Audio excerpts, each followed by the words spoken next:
Oi, gente, boa tarde. O boletim informativo de hoje, segunda-feira, 14 de maio, está começando agora. Neste sábado foi o último dia do 6º seminário de enfermagem. Confira como foi. Com o tema Atuação do Enfermeiro na Estomateria, o objetivo do evento foi proporcionar aos estudantes e profissionais da área da saúde a atualização científica sobre tratamentos de feridas, estomias e incontinência. Para isso, renomados nomes da área palestraram no Salão de Atos do Campus 2. Luiz Fernando Albernaz trouxe a palestra Fisiopatologia das Lesões Vasculogênicas. E as úlceras vasculares na prática do enfermeiro, dia a dia, é uma coisa muito presente, muito frequente, né? Mais de 75% das úlceras são de origem venosa, das veias. Ainda 15% mistas e o restante são úlceras isquêmicas arteriais.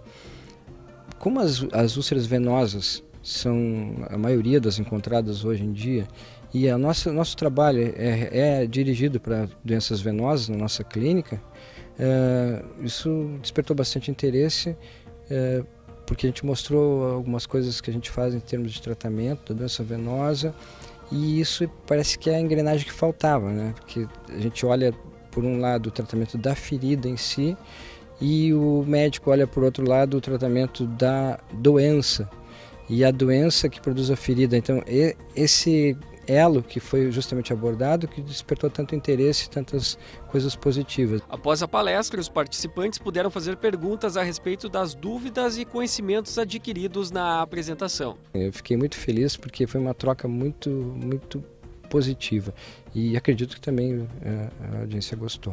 Ao longo do dia, mais 3 palestras. Hugo Neves, que é professor do Instituto Politécnico de Leiria de Portugal, trouxe avaliação multidimensional da pessoa com ferida. Na sequência, Ayla da Silva, graduada em enfermagem pela URGS, e para encerrar, Clarissa Proença, pós-graduada em terapia intensiva pela PUC.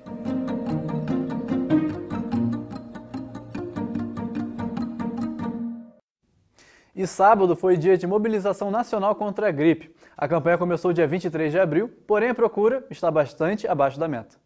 A Casa de Vacinas de Novo Hamburgo esteve lotada no sábado.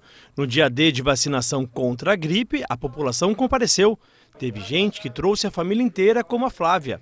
Acompanhada da tia do marido e da sogra, elas sabem da importância da imunização antes da chegada do frio. Então nós estamos bem na idade de pegar uma gripezinha. E por que não imunizar? Se é de graça, tem o dia que é de vacinação. Se você não pode vir durante a semana, um sábado é um dia muito bom para a gente pegar e fazer uma vacina e trazer também as outras pessoas de idade da sua família. Quem também não perdeu tempo foram os pais do Brian, de apenas 2 anos. Como toda criança, ele chorou um pouco no momento da imunização. Mas os pais sabem que a partir de agora ele está protegido. A gente sabe que é muito importante para ele, né? Para a saúde dele, para prevenir a gripe, né? Por isso nós sempre trazemos certinho para manter ele longe do perigo da gripe, né? E até quem ficou sabendo de última hora pelo Jornal da Cidade correu para não perder o dia de mobilização nacional. Porque o fato de ter saído no Jornal NH hoje foi um alerta muito bom. Eu, fazer assim, ó, aqui, sou advogada, trabalho, eu não sabia que hoje funcionava. Além da Casa de Vacinas, outras 22 unidades básicas de saúde e o Centro de Especialidades do bairro Hamburgo Velho também estiveram mobilizados nesse dia D de vacinação. A meta de Novo Hamburgo é imunizar 90% dos grupos prioritários. Porém, até amanhã deste sábado, esse percentual havia chegado a apenas 33%. Estes são os grupos prioritários da campanha nacional de vacinação: idosos com mais de 60 anos, trabalhadores da saúde, crianças de 6 meses a menores de 5 anos, grávidas, mulheres em pós-parto a menos de 45 dias, funcionários do sistema prisional, professores, pessoas privadas de liberdade, povos indígenas e doentes crônicos mediante prescrição médica. Esse grupo corresponde a 49.712 pessoas em Novo Hamburgo. A meta é imunizar 44.740. Até o começo do dia D, apenas 16.456 haviam procurado a imunização. Para o enfermeiro Edson, do setor de imunizações do Departamento de Vigilância Epidemiológica, a falta de frio e a ausência de casos mais graves da doença contribuem para a baixa procura pela vacina. O que pode estar favorecendo esses números é de que nós estamos ainda com a temperatura bem agradável, nós não tivemos aí nenhuma baixa de temperatura que sensibilizaria a população e a preocuparia em relação às doenças respiratórias de inverno. E um outro fator é que, felizmente para nós, o H1N1 no estado tem tido poucos casos, pessoas tiveram positividade para o H1N1, mas tiveram cura, não existem os óbitos, que também é um outro fator que alarma a população. Edson lembra que a vacina leva 15 dias para proteger o organismo. Por isso, quem ainda não buscou os pontos de vacinação tem ainda até o dia 1º de junho. O município de Novo Hamburgo mantém todas as unidades funcionantes na segunda-feira, após a campanha de sábado, no horário das 8 às 16 horas, salientando também a casa de vacina e o centro de especialidades, são importantes pontos também de vacinação. E segundo a Gerência da Vigilância em Saúde aqui de Novo Hamburgo, 26.928 pessoas que se encontram nos grupos prioritários receberam a vacina até o momento. Isso não chega nem a 55% das pessoas necessitadas, então ainda tem muita gente precisando. E ocorreu hoje na FEVALE a Assembleia Regional Ampliada do Consinos. A atividade definiu as regras e prioridades da Consulta Popular 2018 do Governo do Estado. No encontro, 68 delegados eleitos nas assembleias municipais escolheram as regras e projetos que estarão na cédula de votação da Consulta Popular 2018, Orçamento Estadual 2019. 6 projetos vão compor a cédula e 3 serão eleitos, dividindo mais de 3,5 milhões de reais para os 14 municípios que compreendem o Conselho Regional de Desenvolvimento do Vale do Rio dos Sinos. A votação estadual ocorre nos dias 26, 27 e 28 de junho e o voto é secreto. A reportagem completa sobre Consinos você confere amanhã aqui no nosso boletim informativo. Obras no centro de Novo Hamburgo estão alterando pontos de embarque e desembarque dos ônibus. Em função das obras do Programa de Desenvolvimento Municipal Integrado, que tiveram início nesta segunda-feira no centro da cidade, algumas empresas do transporte público vão ter alterações em seus pontos de embarque e desembarque. As mudanças são necessárias devido ao fechamento do trecho central da Avenida Nações Unidas e da Rua 5 de Abril, para não sobrecarregar o trânsito na Rua Marcílio Dias.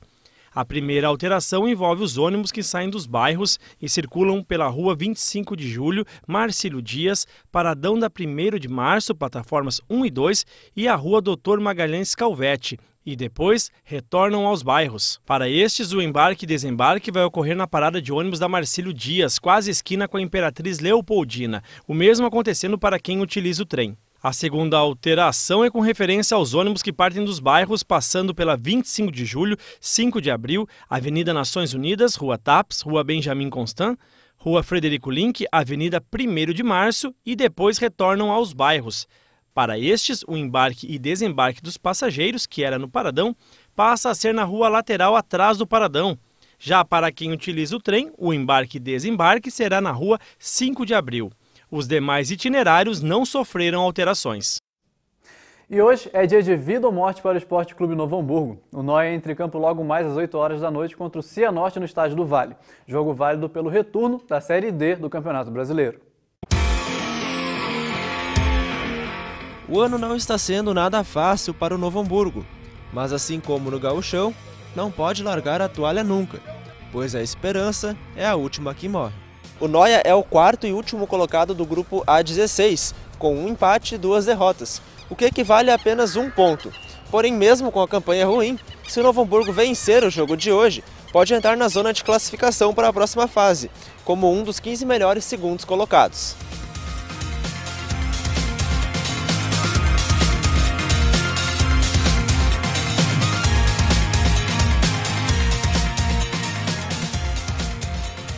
O Cianorte com certeza vai vir com um time um pouquinho mais esperando o Novo Hamburgo, né?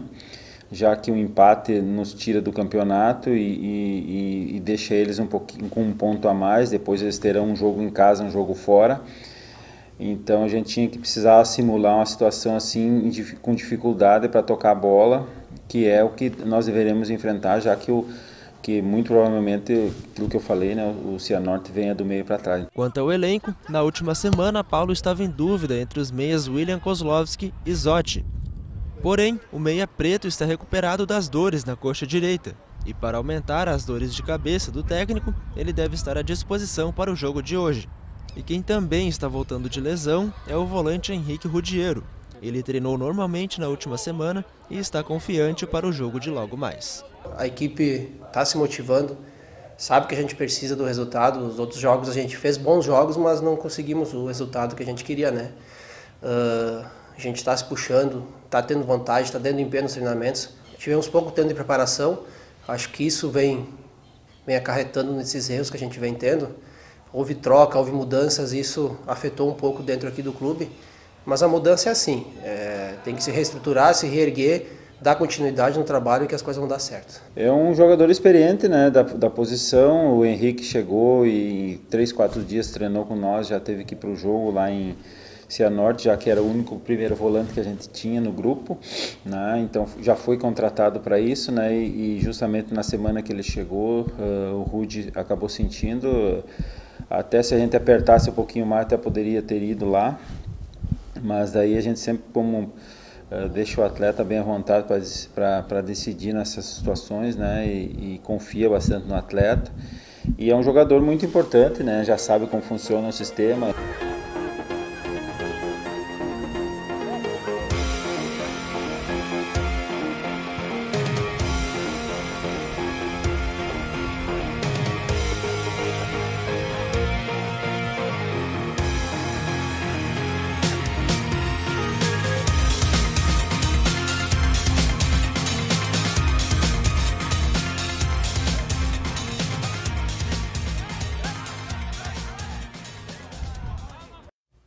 Relembrando então, o jogo vai ser hoje às 8 horas da noite no estádio do Vale aqui em Novo Hamburgo. E a TV Fevale, como sempre, deseja uma boa sorte para os jogadores anilados. Amanhã, aqui no Boletim Informativo, começa a nossa série de reportagens sobre os museus da região, pois na sexta-feira, dia 18 de maio, é o Dia Internacional dos Museus. E por isso, eu recebo no estúdio aqui da TV Fevale a professora Rosvitia Weber, do curso de História aqui da instituição, para falar um pouco mais com a gente sobre esse tema. Professora, seja muito bem-vinda aqui ao Boletim Informativo. Eu queria te perguntar, professora, porque eu tenho pesquisado um pouquinho sobre essa questão dos museus, da visita dos museus, e eu vi que tem aumentado bastante a procura das famílias, da população para visitar os museus, mas isso ainda é muito baixo. Por que um passeio que é tão rico em cultura e em história ainda não é prioridade quando a família vai escolher onde ir no final de semana, onde vai passear, onde vai conhecer um local dessa cidade? Por que isso ainda acontece, professora? Recentemente os museus têm percebido essa necessidade de se voltar a atrair esse público, né? Os museus existem, né? Uma instituição que existe há muito tempo, ela surge na Europa, e os museus voltados à visitação, inclusive é uma temática dessa Semana dos Museus, como atrair novos públicos, os museus ligados à hiperconectividade, né? E, de modo geral, algumas pessoas visitam os museus nas escolas e depois não retornam aos museus. É preciso que eles entendam, que o público entenda que os museus estão se renovando, que há trabalhos no sentido de renovar a forma como estão expostas o seu acervo, e também muitos associam museu à coisa velha, né, a coisa antiga. E, na verdade, tu tem diferentes acervos dentro do museu, seja ele de arte, de história. Então, mas isso me parece que vem mudando, até da sua constatação, que as pessoas estão visitando mais os museus, eles têm sido um espaço de lazer, mas, por outro lado, é necessário se pensar também os museus, seja histórico, de arte, de ciência, como um espaço de conhecimento e que tenha um acervo dentro de todo o conjunto da história que vai possibilitar um direito à educação também. Sim, a gente tem até um exemplo agora, o Museu Visconde de São Leopoldo, ele estava fechado até há pouco tempo. Também a Fundação Schaeffel não abre no final de semana, que é o momento de mais procura assim, das famílias e da sociedade em geral para visitação dos museus. Eu não sei também se isso tem uma ligação com o que você disse também do que os museus estão se reformulando. Assim, não? O que seria essa nova organização dos museus de reformulação? O que seria isso? Essa questão, inclusive, está sendo posta agora como temática desta Semana Internacional dos Museus, no sentido de se preocupar com a visitação, atender esses novos públicos. Porque muitas pessoas vão achar chato uma visitação ao museu. Então, pensar como vai ser esta mediação. Quando a pessoa chega para visitar o museu, né, quais são as possibilidades que se pode ter nesta visitação para que ela se torne algo atrativo. Então, isso é um desafio que se põe para os museus pensarem. E a gente fala de museu, me veio à cabeça também a questão do Museu da Manhã no Rio, que agora foi uma grande estrutura criada para o museu, mas às vezes a gente encontra um museu que a gente visita e fala, aqui era a casa da senhora fulana de tal. Então, às vezes, grandes estruturas e pequenas casas, os dois são museus. Assim, o que leva um local a se transformar posteriormente no museu? Se tem essa tendência mais recente de ter espaços para o espaço em si do museu ser o atrativo, né? Com a cafeteria, com o próprio prédio dos museus, é uma tendência mundial que se evidenciou no Museu do Amanhã. Mas se tem outros espaços que você traz, que são a memória, que guardam a história do local, que são importantíssimos e apesar de contextos de crise, é importante continuar se priorizando a cultura, né? E vendo espaços que guardem a memória ou que possam servir como referência para o bem patrimonial dos locais. Sim. Só para encerrar então, prof, queria te perguntar um pouquinho da importância do museu para uma sociedade, para a cultura e para a história de um local, de uma cidade. Os museus, sejam eles de história, ciência, de artes, eles alimentam culturalmente, né, as pessoas, né? E essa reivindicação de direito à cultura é importante. E pensar no museu como um espaço de lazer, mas também, junto a isso, como um espaço de conhecimento em diversas áreas. Em geral, né? É importantíssimo. Bom, professora, muito obrigado, então, pela sua participação aqui no Boletim Informativo. Muito obrigado mesmo, tá bom? Bom, o Boletim Informativo de hoje fica por aqui. Amanhã a gente volta, gente. Tchau, tchau.